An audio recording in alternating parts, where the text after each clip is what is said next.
तो आज की जो हमारी वीडियो होने वाली है इसमें हम देखेंगे अनुपात, समानुपात और मिश्रण। तो ये जो है तीन हमारे एक तरह से बोल सकते हैं कि यार दो चैप्टर हैं। ठीक है, अनुपात समानुपात एक चैप्टर होता है और मिश्रण हमारा एक अलग चैप्टर होता है। लेकिन मैं क्या करूँगा कि इन सभी को एक ही में ले रहा हूँ क्योंकि काफ़ी जो है मिलते जुलते चैप्टर होते हैं। अब यार एक वीडियो में ये सभी को कवर करना पॉसिबल नहीं है, तो हम क्या करेंगे, काफ़ी वीडियो इस पे आएंगे जिसमें हम सभी को देखेंगे। तो सबसे पहले अनुपात समानुपात का भी हम देखेंगे और जो बेसिक चीज़ें हैं सबसे पहले तो हमें वो जानना जरूरी है, फिर जो इस पर कुछ सवाल करेंगे।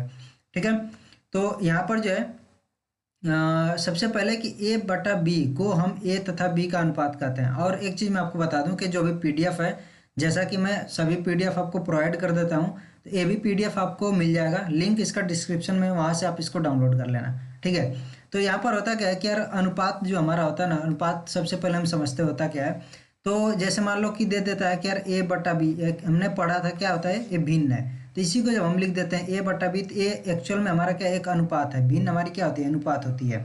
तो इसको हमें लिखने का एक और तरीका होता है, वो क्या होता है, ये इस तरह हम लिख देते हैं, ये होता है हमारा कॉलन, तो ए कॉलन बी लिख देते हैं। इसको हम क्या कहते हैं कि ए और बी का ये अनुपात है।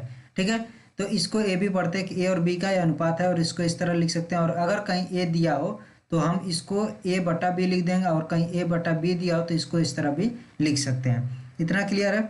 आगे बढ़ते हैं। इसमें है कि किसी अनुपात के प्रत्येक पद को ही अशून्य संख्या से गुणा अथवा भाग करने पर अनुपात नहीं बदलता है। नहीं, ठीक है। तो यहाँ पर बोला क्या गया है कि अगर मान लो कि मेरे पास दिया कोई संख्या है ए बटा बी, अब ए और बी क्या है, ए की जगह हम कोई संख्या लिख सकते हैं, बी की जगह कोई संख्या लिख सकते हैं। बी जो है जीरो नहीं होना चाहिए, ये चीज़ आपको क्लियर होना चाहिए। क्यों नहीं होना चाहिए? क्योंकि हमें पता है, मैंने पीछे काफ़ी वीडियोज में आपको बता रखा है कि किसी भी नंबर के में जीरो से हम भाग देते हैं तो वो क्या होता है, परिभाषित नहीं होता है। ठीक है, ये परिभाषित नहीं है। तो ये चीज़ क्लियर है। तो इसलिए हमें क्या होता है कि ये भाग नहीं, यहाँ पर जो हर में होता है, हर में क्या है, बी है, तो बी जो है कभी भी जीरो नहीं हो सकता है। इतना क्लियर हो गया। बाकी बोला क्या है कि यार अगर हमारे पास एक अनुपात है, ए और बी दो संख्या, इनका अनुपात दिया है, तो अगर मैं किसी संख्या से ऊपर गुणा करता हूँ तो नीचे भी उसी संख्या से गुणा करूंगा तो क्या होगा, अनुपात अभी भी वही रहेगा। कैसे रहेगा, यहाँ पर आप देख सकते हो, मैंने m से अगर गुणा कर दिया तो क्या होगा, m को m से मैं काट दूंगा, अभी भी मेरा क्या बचेगा, ए बटा बी बचेगा। ठीक है, यानी कि अभी तो अब यहाँ पर आपको दिख रहा है कि यार ए और m का जो है गुणा है ए में, m का गुणा है बी में, तो आप जो काट दे रहे हो। लेकिन काफ़ी बार क्या होगा कि मान लो ऐसे लिया है कि 78 बटा में, और यहाँ पर लिख दिया मान लो कि 50 लिख दिया। ठीक है, तो अब आपको देखना पड़ेगा कि कौन कौन सी संख्या है जिससे हम इसको काट सकते हैं। ठीक है, तो पहले तो आप क्या देखो, 2 से कट रहा है तो 25 आ जाएगा, 2 3 6 दोनों 18। अब जो कोई संख्या से नहीं कटेगा है तो 39 बटा में 25 हो गया। ठीक है, आप इसमें किसी भी संख्या से, यानी कि आप क्या कर रहे हो, देख रहे हो, इसमें आपने 2 से गुणा किया था तो ये 78 आ गया था, और इसमें आपने 2 से फिर गुणा किया था तो ये क्या आ गया था, 50 आ गया था। तो ऐसे ही आप किसी भी संख्या से गुणा करेंगे तो अनुपात जो सेम रहेगा। ठीक है, इतना क्लियर हो गया। अब बढ़ते हैं आगे। और ये जो भी चीज़ है ना, ये आपको बस अभी सुन लेना है, समझ लेना है थोड़ा थोड़ा। जब आप सवाल करते जाओगे ना तो वहाँ पर आपको और चीज़ें क्लियर होंगी। अगर अभी भी क्लियर नहीं हो रही हैं तो सवाल करोगे उस टाइम पर और क्लियर होंगी। आगे है कि दो अनुपात की बराबरी को समानुपात कहते हैं। यानी कि क्या बोला है, अगर हमारे पास, मान लो कि मेरे पास जो है ए और बी, ठीक है, एक अनुपात हो गया और दूसरा अनुपात है सी और डी। तो अगर ये बराबर है तो इनको मैं बोलूँगा ये समानुपात में है। ठीक है, इनको एक और तरीके से लिखा जाता है। किस तरह लिखा जाता है, ए और बी और बराबर की जगह पर इस तरह से ए वाला चिन्ह लगाया जाता है, फिर सी और डी यहाँ पर होता है कॉलन के साथ।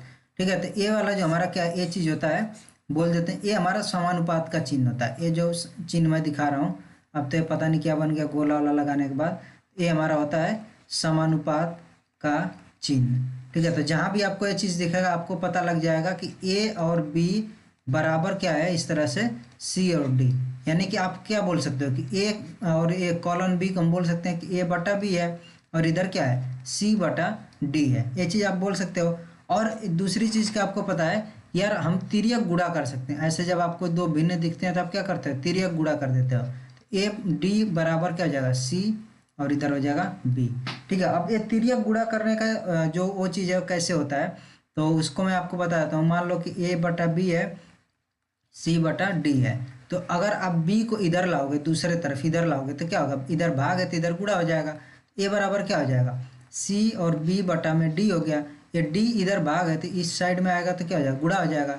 ए डी बराबर क्या हो गया, सी बी हो गया। तो यही चीज़ मैंने वहाँ पर लिखा हुआ है ऊपर, ठीक है। तो ये चीज़ होता है कि दो अनुपात की जब बराबरी आप लिखते हो तो उसको हम क्या बोल देते हैं, ये समानुपात में है, ठीक है। अब ऐसे ही मैंने ये चीज़ बता रखा है कि अगर ए जो है ए अनुपात बी लिखा हो, ए अनुपात बी लिखा हो तो ए बटा बी हो जाता है। ऐसे ही अगर एक्स अनुपात वाई लिखा हो तो क्या हो जाएगा, एक्स बटा वाई हो जाएगा, ठीक है।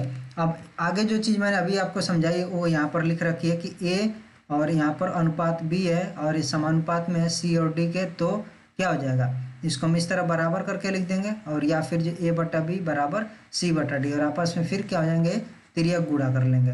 तो ये आज आपका आ जाएगा ए डी बराबर बी और सी, ठीक है। तो ये चीज़ हमने होगी क्लियर। और इस पर जो है यही सारी चीज़ें हैं जिस पर हमारे सवाल बनते हैं, तो हम आगे सवाल भी देखेंगे, ठीक है। अब जो है इसमें हमारा मध्यानुपाती, तृतीयानुपाती और चतुर्थानुपाती ये सारी चीज़ें हैं, इनको मैं नेक्स्ट लेक्चर में आपके साथ कवर करूँगा जिसमें सिर्फ इसी के बारे में बात करूँगा। और मैं आपको ऐसे समझाऊँगा कभी भी आपको कोई सूत्र याद करने की जरूरत नहीं पड़ेगी, ठीक है। तो आप जो है मेक श्योर कि आप अगला लेक्चर भी देखें, तो इसको मैं नेक्स्ट लेक्चर में डिस्कस करूँगा। और ये सारी चीज़ें हैं जो भी है एकदम आपको क्लियर हो जाएंगे, क्योंकि इसमें ऐसे ऐसे सवाल बन जाते हैं कि अगर आप सिर्फ सूत्र से याद करते हो तो आप फंस जाओगे, ठीक है। तो आपको कोई भी सूत्र याद नहीं करने की जरूरत पड़ेगी, मैं इतनी गारंटी देता हूँ। फिर अगर अब जो इस पर सवाल देख लेते हैं कि कैसे कैसे हमारे सवाल आते हैं। तो यहाँ पर जो है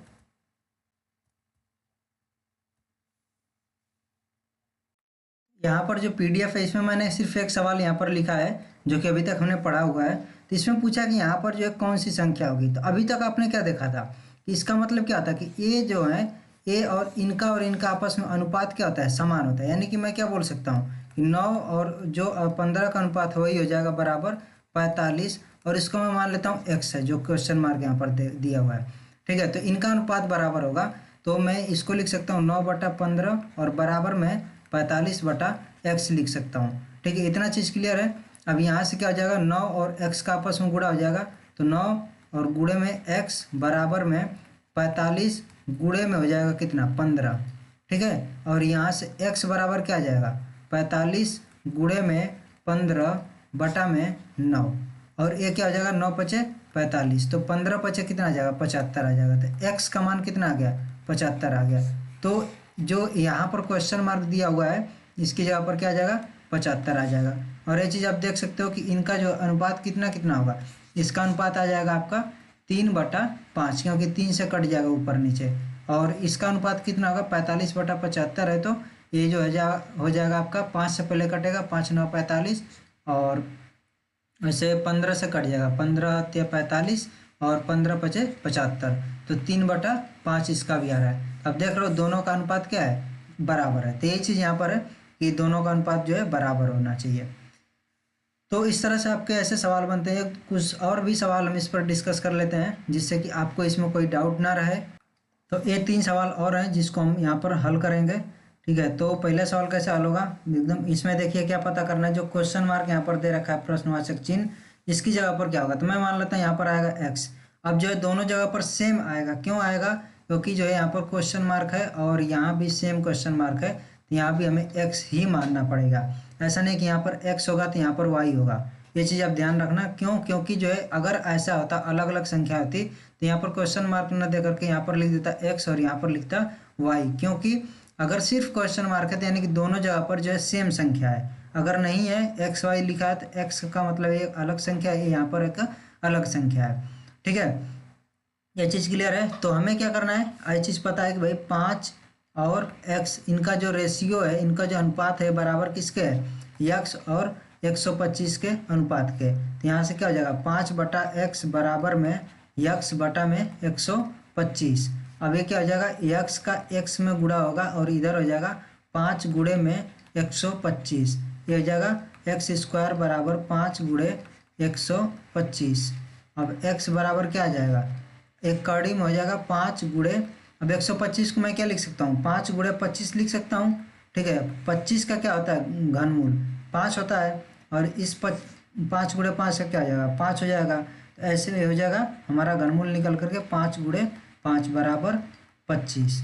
ठीक है, तो इसका जो है x का मान क्या आ जाएगा 25 हो जाएगा। यहाँ पर 25 होगा, यहाँ भी 25 होगा। ऐसे ही हमारा अगला सवाल है, इसको कैसे हल करेंगे, सेम जो है हमारा पूरा होगा, ये हो जाएगा 1/8 बराबर 1/3 और ये x।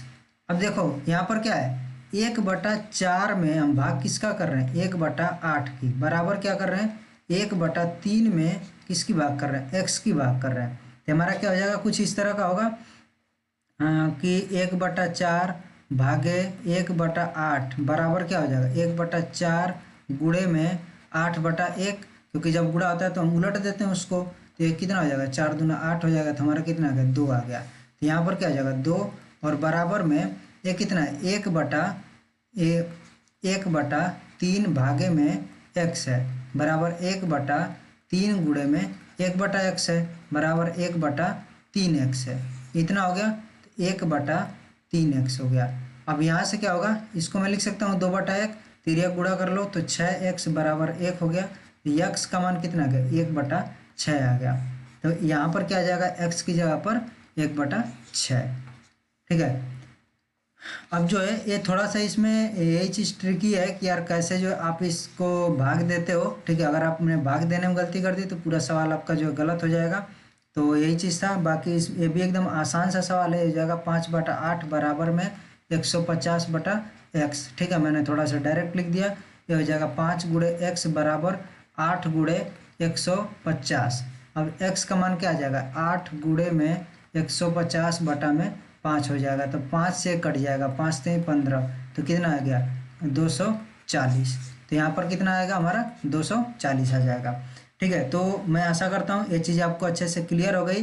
बाकी हम अगली वीडियो में देखेंगे कि हमारा जो है मध्यानुपाती, तृतीयानुपाती, चतुर्थानुपाती, या फिर जो है इसमें और भी पूछता है कि प्रथम अनुपाती क्या होगा, इस तरह से पूछता है। तो ये सारे के सारे जितने भी चीज़ें हैं इनको मैं एकदम एक लाइन में बताऊँगा, और आपको वो जो है चीज़ कभी भी याद करने की ज़रूरत नहीं पड़ेगी। सारा का सारा फॉर्मूला आप ऐसे ही आपको निकालना है। ठीक है, आपको कुछ नहीं करने की ज़रूरत रहेगी, आप ऐसे ही लिखोगे और ऐसे लिख करके निकालोगे। तो कोई फार्मूला वार्मूला याद करने की ज़रूरत नहीं है। ठीक है, तो आज की वीडियो में बस इतना ही, मिलते हैं नेक्स्ट वीडियो में। So till then take care, bye bye.